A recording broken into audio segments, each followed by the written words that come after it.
L'injustice enfin réparée, la délivrance et les larmes.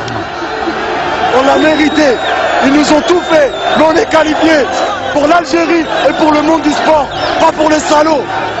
Agressée en Égypte, l'Algérie vient de prendre une éclatante revanche. Elle est qualifiée pour la Coupe du Monde.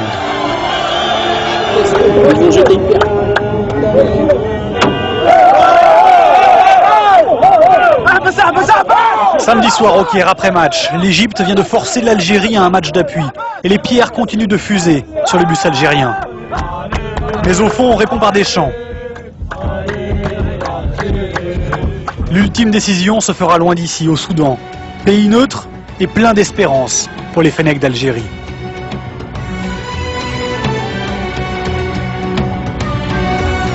On a perdu le match, on s'est fait caillasser après le match. Qu'est-ce qui serait passé si on l'avait remporté? Maintenant on a réussi à sortir de ce pays presque sain et sauf.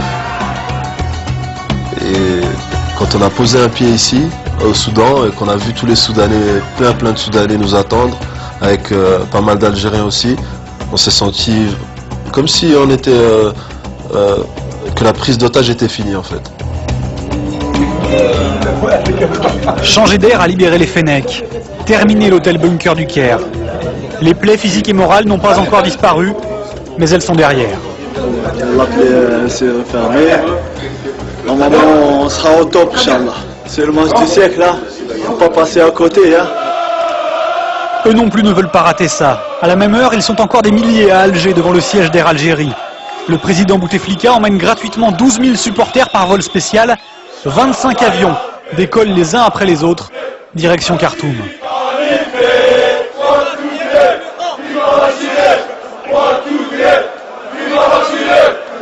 D'Alger, de Paris aussi, la colonie algérienne arrive des 4 coins du globe, avec ou sans billet pour assister au match. Des milliers de kilomètres, j'espère qu'on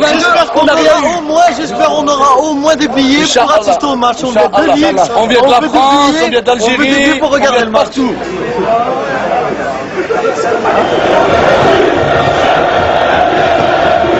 Mercredi, ils sont 15 000 Algériens à Khartoum, pour 10 000 billets seulement. Tout le monde n'a pu rentrer. À 3 h du match, le stade est bondé, l'ambiance monte.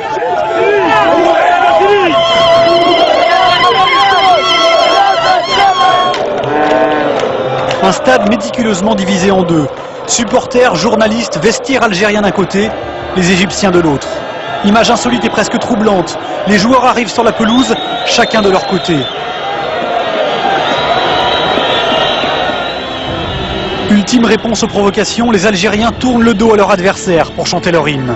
Le ton est donné. Il leur faudra ensuite 40 minutes pour trouver la faille et le reste de la soirée pour savourer ce but qui les propulse au paradis.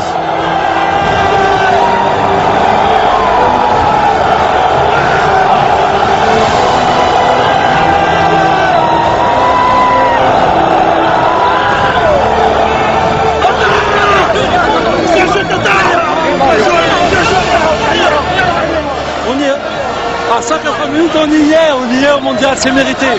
Après ce qu'ils nous ont fait, c'est rien ça, c'est rien par rapport à ce qui se passe. C'est rien. Vive l'Algérie!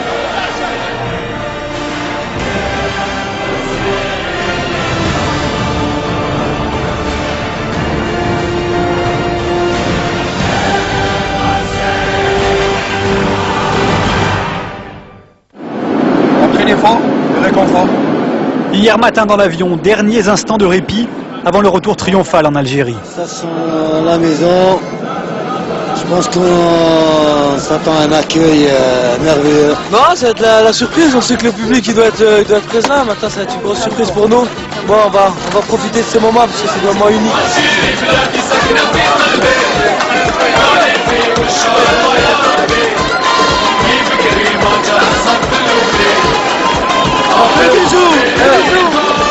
Elle est au pays, mon pote, elle est au pays.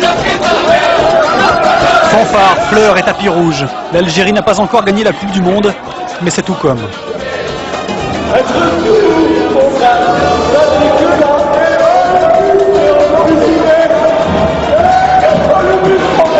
Regarde ça. Et mais là, ça commence.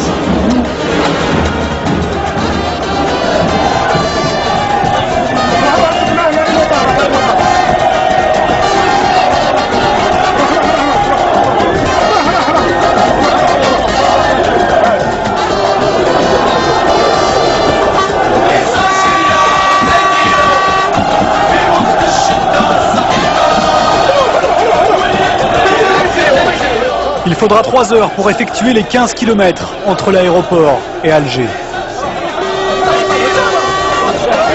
Des scènes de liesse jamais vues depuis l'indépendance. Ces 23 Fennecs, perchés sur leur bus, sont bien plus que des héros. Des martyrs bientôt reçus en grande pompe par le président de la République. Dernier honneur avant de pouvoir réaliser enfin que l'Algérie est 24 ans après de retour en Coupe du Monde.